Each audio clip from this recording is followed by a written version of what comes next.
It's Jerry Norton here. Using my free on-market deal finder tool that I developed, I found a distressed property for sale in Michigan. Then I called the listing agent to make a cash offer. But here was the problem. This property was listed for $275,000 and my desired buy price was $183,000, almost $100,000 lower than the list price. On top of that, I looked up on propwire.com that the seller recently bought the house for $200,000. Needless to say, my chances of getting this deal were pretty slim, but I did the call to the agent anyways, and that's the point of this video. I want you to listen to that call so you can see why. It's about 7.5 minutes long. Then I'm going to come back and I'm going to explain exactly what happened. Now, as you listen, pay attention to the questions I ask and how I leave off at the end. Okay, let's cut to that call. This is Lynn. Yes, hi Lynn, how are you? This is Jerry Norton. Hi, Jerry. Hi, I texted you a second ago looking at your listing on 15 Mile Road. You're there right now? No, I'm just looking at it online. Okay, got it. Oh, you're an investor. Yeah. Okay. Is this a good investment property or are you looking for a retail buyer? What exactly are you looking for? Well, It looks like it could go investor. Yeah, he bought it and he's trying to, he updated it a little bit, but it still needs a little more TLC. Uh-huh. But he paid, I don't know if you looked at the history, but he paid $200 for it. Yeah, I saw he just bought it. Yeah. Yeah. The house was filled with, stuff from the previous owner. And there's still quite a bit of stuff there, in the garage and all, but, yeah, so he's looking, the house is a solid house. It's, an older all brick house and a nice piece of property. How busy is that part of 15 Mile Road? Because that's a main road. Yeah, it gets busy during the time coming home and the time going to work. During the day, you get the average traffic for a mile road. Mm-hmm. There's no dead end there, but you're right away from Dodge Park, Shaner, Van Dyke. Those main roads are right around the corner. So, what do you think? Well, I don't think he wants to go upside down, but I probably need to be a little lower than what he bought it for. I would probably flip it. So I'd buy it, I'd finish fixing it up, I'd make it nicer than it is. I'd probably go in and carpet paint, maybe countertops or something, clean the yard up better. What do you think the back end is? Let me ask you that. Well, if it's done right, and with the shortage of homes right now, you're probably looking at $3 to $340, depending on how nice you make it. Okay. The basement, you'd have to get all that tile that she had down there before, get all that out of there. It needs some more additional work. Yeah. I was going in conservatively at 315, but you think it could get higher?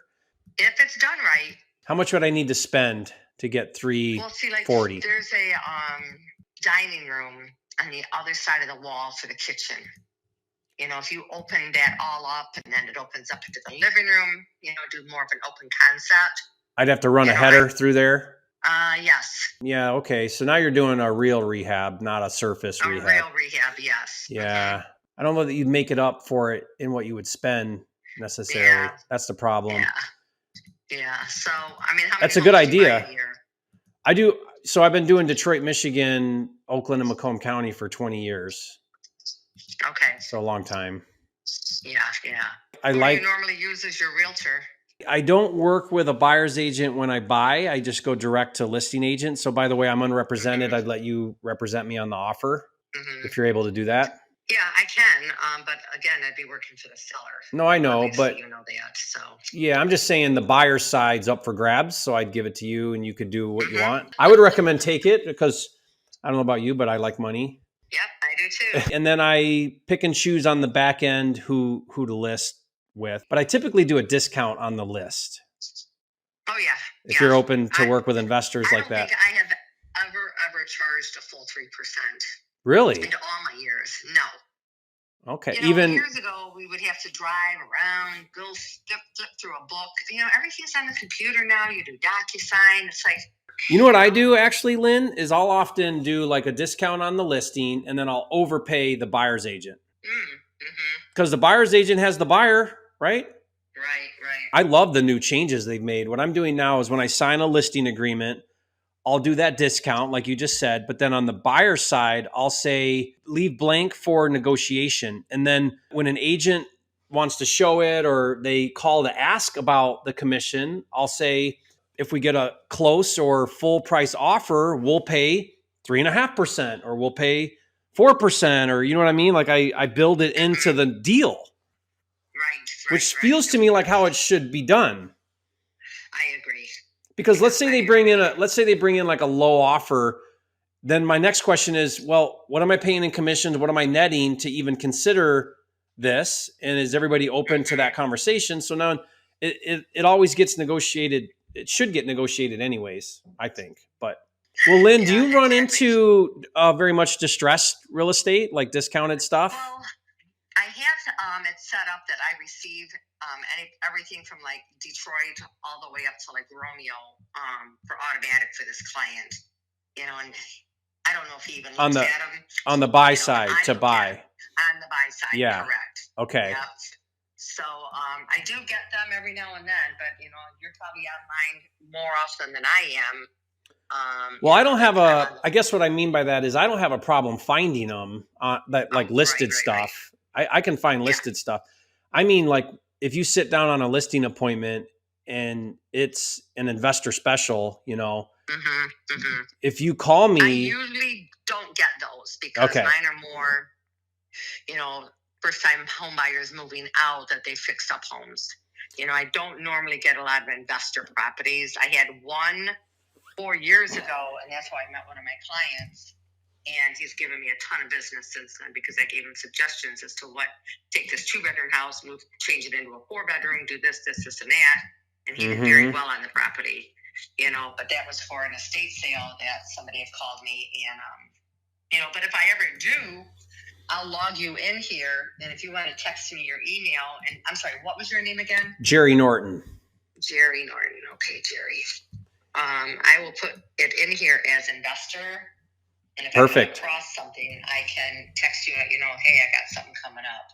Yeah, what the best way that I found it works is if you could say to that seller, say, hey, I work with an investor. He can bring in an as-is, all cash offer, close when you want. Right. You know, and then you can tell them, don't worry about commission. He covers my commission, and then I'll build your commission right into my number, and I'm happy to pay 6% or whatever we want. I've paid up to 10%. As long as the deal pencils, right? Right. So, right, of course. And then the seller has that option. Hey, we can skip going on market, pictures, showings, inspections, appraisal, all that, and you can just get an as-is cash offer. It's at least worth entertaining for the seller, right? If you can. It is. And I'm happy to do that. Sure so if you bring that and you say, hey, here's what's going on, and I'll get you the number, and better for you because now you're not competing and sharing in commission with some other agent. Right. You know, if I come across something, I will definitely let you know, Jerry. And then, like I said, I'll log you in. I'll save you as a contact, and I'll put an investor in there. Perfect. Okay. I'm going to do the same thing and keep in touch with you. I might check in with you every once in a while. Okay. See if you got anything coming up. All right. Sounds good. All right. Thank you. Thank you, Jerry. Bye-bye. Okay. Bye-bye. All right. So there are a lot of takeaways that I want to point out here. Notice in the first few minutes, I focused on the property that I was calling about. Now, this is the reason why the agent will want to talk to me. Since I'm a potential buyer, it sets it up to get the agent interested in talking to me. Now, the subject property wasn't terrible, so I asked her, are you looking for an investor or a retail buyer? Then I asked 2 fundamental questions. What would you do to fix it up?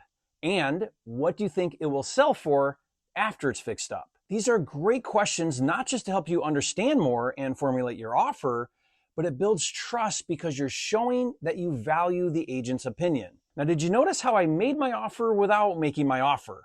I told her I needed to be under $200,000, which clearly doesn't work for this seller right now. By the way, I recorded this video like 100 days ago from now, and I just checked, and they've only lowered the price $10,000. So it's clearly overpriced, and clearly the seller isn't motivated. So next I pivoted away from the property and I focused on creating a working relationship with this agent. We talked about commissions, which she was very interested in. She was all about double dipping and getting both sides on the front end. She was even interested in getting my listings after they're fixed up. What a smart agent, right? Finally, the way I left off the call and the whole point of this video is to set her up so that when she sits down with a distressed seller on a listing appointment, that she calls me to let me provide a cash offer before listing the property. This is how you get ongoing off-market deals from agents that doesn't cost you anything. That is the point of every call with agents. Never forget this. It's not about the deal. It's about the relationship. Without a doubt, this agent will inevitably at some point in time be sitting on a listing appointment with a distressed motivated seller. When that moment happens, who is that agent going to call? If it's you, you'll be doing deals like crazy every single month. Now, I want you to leave a comment and let me know your biggest takeaway from this call. And be sure to get my agent scripts and my step-by-step training guide. I'll give it to you absolutely free. Just go to agentofferscripts.com for the free download.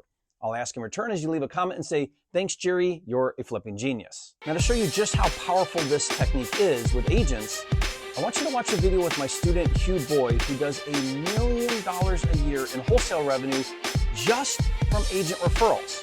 Now, this video will help you catch the vision, so I want you to watch that now, and I'll see you on the next video.